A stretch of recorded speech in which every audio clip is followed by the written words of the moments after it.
Olá pessoal do sexto ano, tudo bem com vocês? Vamos aí para mais uma aula de História, capítulo 13, a Idade Média, né? Vamos falar aí do Império Carolíngio, né? Na verdade, vamos entrar mais precisamente, né, gente, na Idade Média, ou seja, vamos sair daquele período antigo, né? Agora aprofundar, né, de forma efetiva na Idade Média, que vai ser marcada, caracterizada pelo fim do Império Romano, né? Esse Império Romano que chegou até o ano de 476, né? Praticamente começou aí no século I, né? Depois aí praticamente 500 anos de império, né? Então vamos conhecer, né, o fim desse império que ele levou. Já falamos um pouco aí, né, nas aulas passadas, que o império ele se desfez e começou a haver o ataque, né, a invasão bárbara nessa região, tomando conta do império, principalmente do império do Ocidente, tá, gente? Vamos falar aqui do império do Ocidente, lembrando que o império do Oriente ele permanecia, que a gente vai falar nele daqui a pouco, tá? Bom, então o Império Romano ele foi invadido pelos povos germanos e então com essa invasão foi formando-se vários reinos, reinos que esse depois foi é, totalmente dominado por um, né, que foi, no caso aí, o reino de Carlos Magno, que começa em 771 e vai até 814. Carlos Magno foi o sucessor de Pepino o Breve, que era o seu filho, né? Então aí Carlos Magno vai iniciar, né, uma expansão do seu reino, de forma a fazer com que todo o Ocidente, né, do antigo Império Romano ficasse sobre as suas mãos, como você pode ver aqui no mapa, certo? Então toda essa parte aqui em amarelo trata-se aí de um reino de Carlos Magno. Essa parte aqui em laranja corresponde aí aos estados da igreja, ou seja, territórios que foram concedidos pela Igreja Católica. Concedidos à Igreja Católica, melhor dizendo, né? Bom, gente, então Carlos Magno ele vai iniciar um governo voltado aí para expandir territórios, né? Ou seja, conseguir, né, um reino muito grandioso, né? Esse reino ficou denominado como, né, o Reino dos Francos, né? Expandiu as fronteiras para esse reino, impediu inúmeras invasões que vinham aqui dos povos muçulmanos, né? Que a todo momento queriam invadir o reino de Carlos Magno. Ele conseguiu controlar essas invasões, principalmente, né, por causa aí do avanço, não só, né, o medo, né, do domínio muçulmano, mas também o medo de expandir a fé islâmica dentro, né, do seu reino. Então, uma coisa que Carlos Magnus fez, né, foi afugentar, né, esse povo muçulmano do seu reino. Então, ele conseguindo isso, ele foi ganhando prestígio cada vez mais perante ao povo, né? Bom, o seu reino então ficou enorme, né, muito grandioso, e para poder controlar esse reino, né, pessoal, foi sendo construídos, né, foram sendo denominados as pessoas que iriam vigiar, né, esse reino nas regiões de fronteira, principalmente, né, onde Carlos Magno começou a distribuir terras para pessoas, né, digamos assim, que pudesse ser aliado dele para poder governar. Então, nesse contexto aí é que surge os condados, né? Então, existia o reino, né, de Carlos Magno, mas também existia territórios ali que denominados condados, né? Que era, no caso, o líder, né? O chefe do condado era o conde, né? Ele recebia essas terras, né? Além do condado, tinha os marqueses. Os marqueses é que eram denominados, né, cuidadores das marcas, né, das marcas territoriais, das regiões demarcadas, né. Então, esses que cuidavam das marcas eram os marqueses, né, e eles tinham uma função muito específica no território, né, que era de cobrar impostos das pessoas que estavam morando ali, né, de camponeses, né, supervisionar estradas, no sentido de saber quem transitava pelos locais, pelo reino. Tinha também a função, né, de cuidar de estradas e pontes, no sentido de fazer pequenos reparos, pequenos cuidados, né? Então, essa era a função de condes e marqueses no território no reino, né, de Carlos Magno, certo? Bom, então todas essas pessoas, né, recebiam do rei, é, no caso aí recebia terras do rei e em troca tinha que ajudar, né, a vigiar o território, fazer a manutenção do território, né, e ajudar no apoio principalmente de militar, né. Então, condes e marqueses tinham esse laço de fidelidade com o rei, que era, né, terras concedidas a eles no sentido de vigiar, controlar e cuidar, né. Bom, essas pessoas, esses condes, esses nobres, eles foram se tornando pessoas muito importantes, né, no reino. Tanto é que começaram a ser considerados como nobres, né, pessoas que estavam ali ganhando prestígio na região porque estavam fazendo o seu trabalho muito bem feito. Então eles ganharam um poder. Esse poder, né, ele veio por meio da questão política, né, e depois por meio da questão econômica também, voltada ali para o desenvolvimento do comércio ali local, né, nas regiões. Então, por meio desse poder, a população, né, mais nobre, que sempre buscava também proteção, né, buscava de fugir de ataques de outros povos, né, começou a se apoiar nesses nobres, nessa nobreza que veio crescendo, e aí então começaram a querer, né, por meio dessa aproximação, ficar protegida dentro do reino, né? Com isso, trabalhar também, né? E aí então tinha, né, também uma moradia. Então era uma forma de ter uma proteção, né, nos reinos.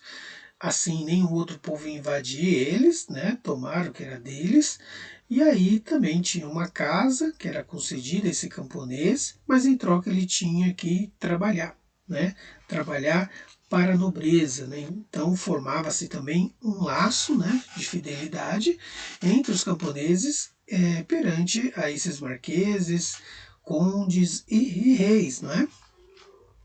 Então, sendo assim, no caso, iria se formando uma nova cultura, né, a cultura denominada cultura da Idade Média, né? E com isso depois veio a surgir o que vamos conhecer que vai ser o feudalismo, certo? Bom, gente, mas antes disso, né, vamos aqui ver a questão do Renascimento carolíngio, a cultura, né, o que foi mudado, preservado, enfim.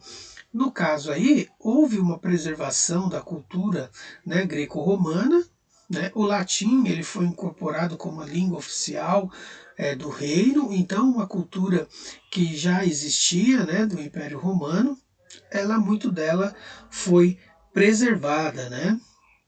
Bom, gente, quando chega aí, né, em 814, o Carlos Magno ele vem a falecer e depois quem vai, né, administrar esse reino vai ser três pessoas, né? Ou seja, o reino vai ser dividido em três pessoas, né? Carlos, o Calvo, Lotário, né? E Luís, o Germânico. Então, de acordo com as cores aqui, foi feita a divisão do território, né? Justamente porque Carlos Magno veio a morrer e aí esses poderosos começaram a dividir esse território, né? Dividiu e com essa divisão começaram então a formar, né, outros territórios, outros reinos, né, sobre outras governanças, né, outros líderes.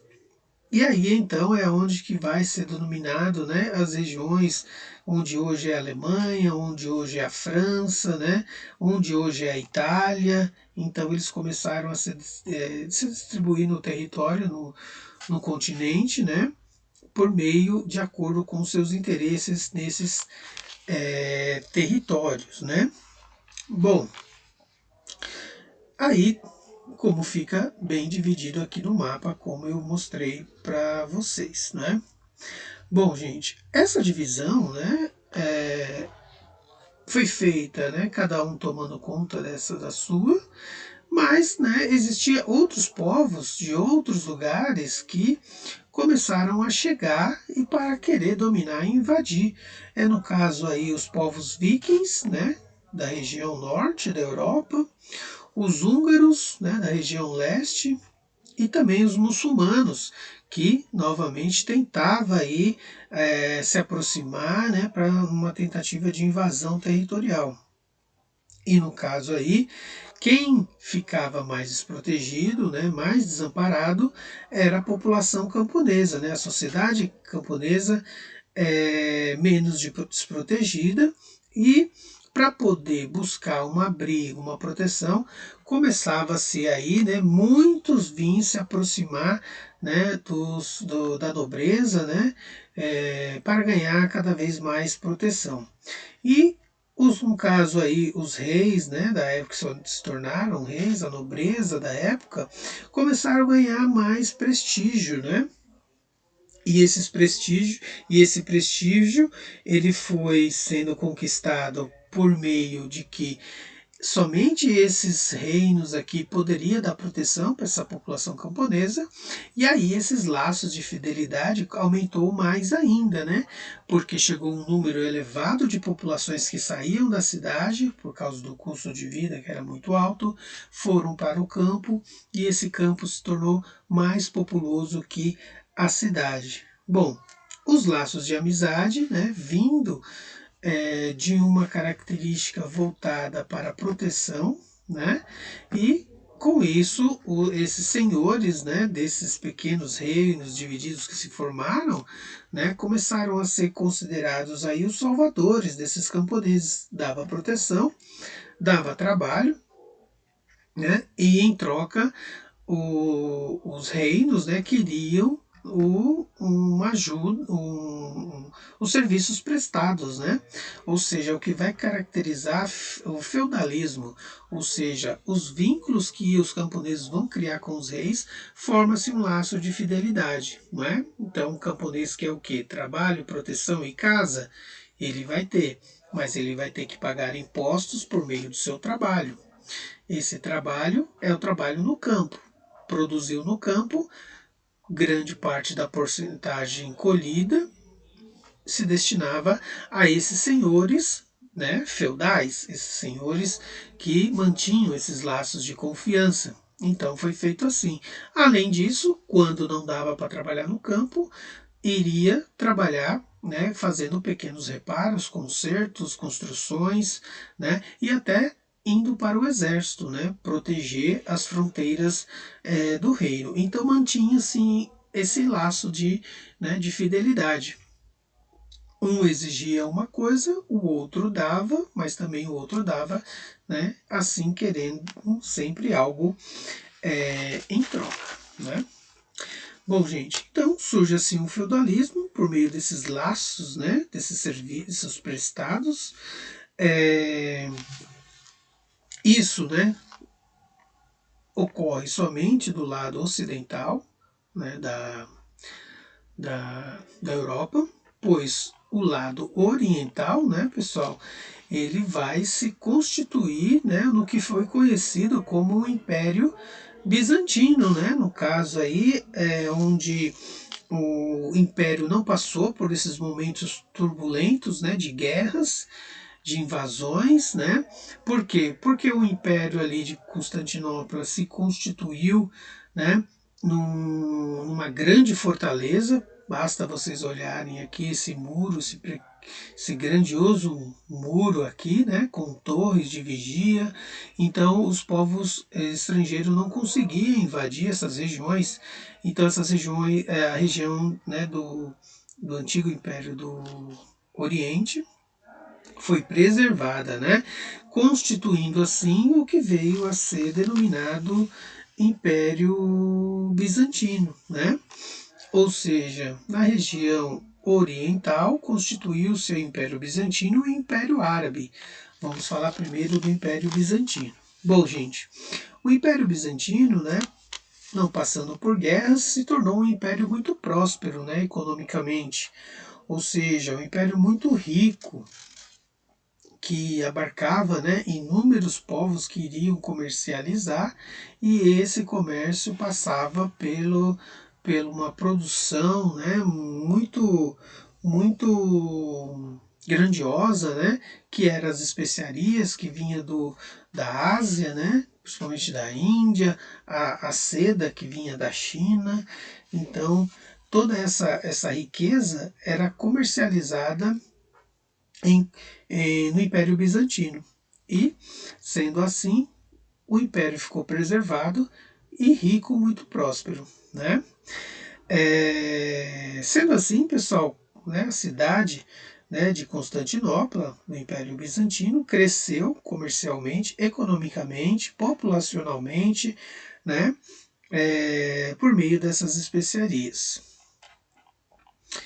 E então, como vocês podem ver aqui, o Império Bizantino, né, do ano de 565 depois de Cristo, né, ele pode ver que se tornou, né, bem grandioso, né, e no caso aqui vinham povos que era do Oriente, que ficava mais ao seu lado aqui, fazia-se todo esse comércio com eles, né.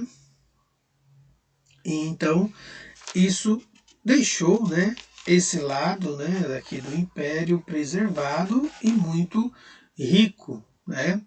E quem gerenciou esse império, né, de uma forma mais valorosa, né, de uma forma mais a se destacar, foi Justiniano. Justiniano governou de 527 a 565 a.C., né? Fez o império muito forte, iniciou, né, várias tentativas para unificar o Império do Ocidente, né, ao Império do Oriente, só que ele não conseguiu porque as guerras, né, começou a deixar aí uma dívida, acabou gerando uma crise econômica no Império Bizantino, né, e essa crise acabou aí desagradando o povo, que a gente vai ver mais para frente um pouquinho, né. Outra coisa destacada do Império de Justiniano foi a organização de uma legislação, né?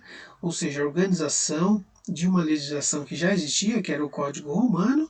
Justiniano ele só modernizou, ele só desenvolveu mais, né? Ou seja, ele fez código chamado Código Juris Civilis, ou seja, no sentido de regrar a sociedade, né? Na economia, no comércio, na questão civil, no casamento, enfim, em todos os tipos das relações sociais, né, havia um código, né, jurídico, né, e esse código jurídico, né, esse desmembramento, né, em vários setores, né, código para leis para a economia, leis para o comércio, leis para as relações sociais, para o trabalho, enfim, isso foi muito copiado, né, entre os povos do Ocidente e principalmente no Brasil, né, o código nosso civil, jurídico civil, é baseado no código justiniano, né? É muito importante a gente destacar isso. Então, sendo assim, né, podemos destacar outras coisas também, como a revolta de Nica, né, como eu disse, né, anteriormente, Justiniano, para poder reintegrar o Império do Ocidente, né, ao Oriente, ele dispôs de várias campanhas militares, desprendeu de um alto custo financiando essas guerras, gerou uma crise econômica, né? Para poder compensar essa crise, ele aumentou impostos, né? E isso começou a desagradar a população, porque a população começou a enxergar que o império começou a entrar numa crise por causa dessa guerra e desses aumentos de impostos. Então a população começava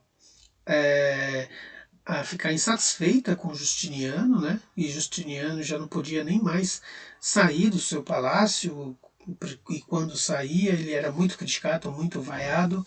A maior crítica que ele recebeu foi lá no hipódromo, né? Onde ele foi vaiado e até ameaçado, né, pela população, querendo linchar ele. Ele saiu corrido às pressas desse hipódromo, né, onde era a corrida de cavalos ali. E aí ele fugindo, ele depois organizou um exército, né, para conter esses revoltosos, e foi assim um massacre, né, reprimiu com muita violência toda a população que estava o criticando, né? E então a gente dá esse destaque, né, para essa situação, e aí a gente vai vendo como que se desenvolveu todo o império, né? Que é um assunto que a gente vai falar mais, né? Principalmente voltado para a questão cultural agora, do Império Bizantino, para vocês verem a prosperidade que eles tiveram. Vamos falar agora, numa próxima aula, né? Vamos parar por aqui e a gente vai falar da cultura em Bizâncio, né? Então é isso, pessoal. Façam aí anotações de vocês, que é importante. Dúvidas, anotem também, para aí depois a gente, né, resolver todas essas questões lá no chat. Tá bom? É isso. Tudo de bom. Tchau.